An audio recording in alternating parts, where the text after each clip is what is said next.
¿Qué onda? De nuevo yo.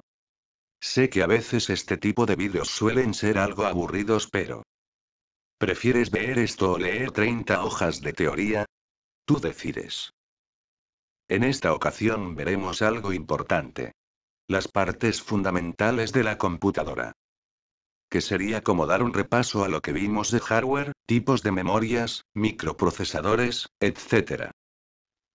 A simple vista, podemos identificar muy claramente algunas partes fundamentales. Tenemos el monitor, que es el elemento que nos permite percibir visualmente la información que se nos muestra a través del computador. Podríamos relacionarlo por analogía, con un televisor, el cual nos muestra imágenes que podemos interpretar con mayor facilidad. En segundo lugar, tenemos el teclado, que es un elemento que nos permite ingresar información a la computadora o computador, como deseen llamarlo. Este es similar, en la disposición de sus teclas, a una máquina de escribir, sobre todo, porque nos permite ingresar texto. Sin embargo, no es lo único que podemos ingresar a través de este componente. Existen teclas o botones especiales que nos permiten ejecutar una operación de forma rápida y sencilla. El tercer elemento, popular por su forma, la cual ha dado origen a su nombre, tenemos al mouse o ratón, por su aspecto similar al del roedor conocido. Es un elemento, que al igual que el teclado, nos permite ingresar información, al permitirnos desplazarnos por todo el espacio visual determinado por el monitor. A través de un puntero, generalmente en forma de flecha oblicua, podemos desplazarnos y activar botones en pantalla que ejecutan una operación específica en algún programa dentro de la computadora. El último elemento fundamental que se puede identificar a simple vista, en realidad es un conjunto de elementos reunidos en una sola estructura, denominada la unidad central de procesamiento, o la CPU, por sus siglas en inglés. Este elemento, llamado también torre en algunos audios y vídeos de la Internet, por la forma que toma, es el más importante e indispensable de los hasta ahora mencionados.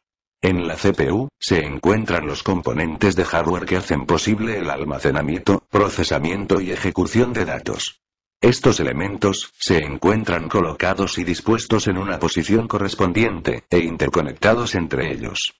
Yo suelo decir, que una computadora es como un rompecabezas, compuesto de varias piezas, y dispuestas en una forma especial que le permiten cumplir con su función, tal como se espera. Ahora que hemos reconocido las partes fundamentales de una computadora, creo que no es necesario realizar mayor explicación sobre el monitor, el teclado y el mouse, ya que son componentes específicos que tienen una función determinada, y cuando más, tal vez alguna marca que se encuentra en el mercado se distinguirá de otra porque su mouse, teclado o monitor, goza de una que otra función especial que la distingue, pero en esencia, la función es la misma. Con esto, no doy por sentado, que todos los monitores, mouse, o teclados son iguales, pero sí que todos cumplirán su función básica. La CPU, es un tema aparte, pues como les mencioné anteriormente, esta está formada por un conjunto de elementos ordenados e interconectados. Dentro de estos elementos podemos destacar, por la importancia de la función que cumple, a la maravilla tecnológica que hizo posible todo este mundo de la informática, les presento al procesador o microprocesador, o CPU propiamente dicha. Como su nombre deja claro, este, procesa los datos de acuerdo a cómo se lo dicta el programa en ejecución, como por ejemplo un reproductor de música. El procesador, procesa los datos que ingresamos al computador a través del mouse y el teclado, o cualquier otro dispositivo de entrada, como puede ser el caso de un micrófono o cámara web. Al hacer clic en el botón de reproducción de música, el procesador captura la señal del clic y ejecuta la reproducción de la música seleccionada. El siguiente componente a mencionar es la placa madre, tarjeta madre o mainboard. Lleva ese nombre porque es en esta, donde todos los demás componentes, tanto internos en la CPU como periféricos, se conectarán, y o alojarán. Existen tarjetas madres puras e integradas, dependiendo de los dispositivos y funciones de tarjetas adicionales que puedan incluir. Las tarjetas madres integradas incluyen funciones de audio, vídeo y red. Mientras que las puras en todos los casos no incluyen el vídeo, y solo en algunos casos tampoco incluyen la función de red.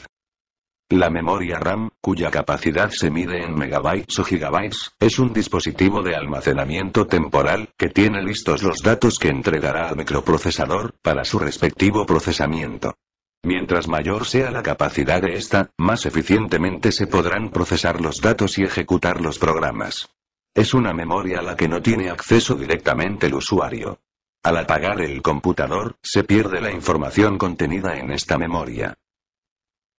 El disco duro es también un dispositivo de almacenamiento, pero a diferencia de la memoria RAM, el disco duro mantiene los datos por un tiempo indefinido sin alteración alguna, aún al apagarse el equipo. Su capacidad se mide en gigabytes y actualmente existen discos duros ofrecidos por nuestra empresa, Smart Home Jack, al público en general, que llegan a los 750 gigabytes, y muy pronto tendremos los de 1 terabyte, es decir, 1000 gigabytes. Es el disco duro, en donde nosotros trabajamos creando carpetas, documentos, descargando fotos, música, vídeos, etc., almacenándolos por un tiempo indefinido, teniéndolos disponibles hasta el momento en que los eliminemos intencionalmente.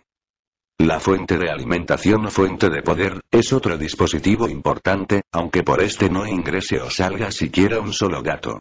Es el encargado de brindar la energía necesaria para poder activar todos los componentes de la CPU, o torre, los cuales, no olvidemos, funcionan con energía eléctrica continua.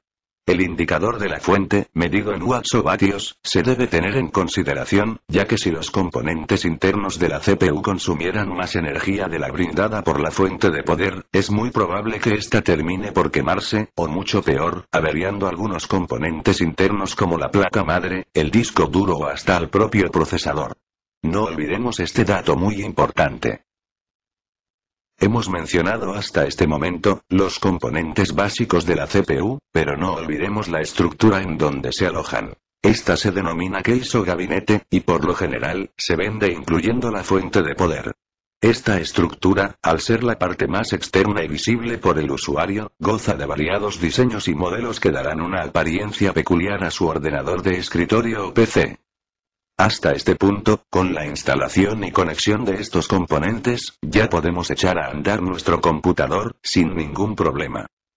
Adicionalmente, podemos instalar un dispositivo de entrada y salida de datos, como puede ser la lectora y grabadora de CD y DVD, una disquetera o una multilectora de memorias.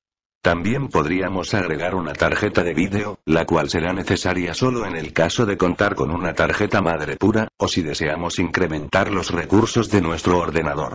Una tarjeta de vídeo es un acelerador gráfico y su función es similar a la de la memoria RAM, pero en este caso a quien alimenta de datos es al elemento que nos da la visualización, es decir, el monitor. Por ello, cuando se tiene planeado trabajar con programas de diseño gráfico o instalar juegos, en Smart Home Jack recomendamos adquirir una tarjeta de vídeo de 256 o 512 MB, según sea el requerimiento. Al fin hemos llegado al final de la primera parte de este curso de tecnologías de la información y comunicación, el cual es el hardware. Así que prepárate para el parcialito que viene, que se te aplicará en la próxima clase y tendrá una duración máxima de 30 minutos. Hasta la próxima.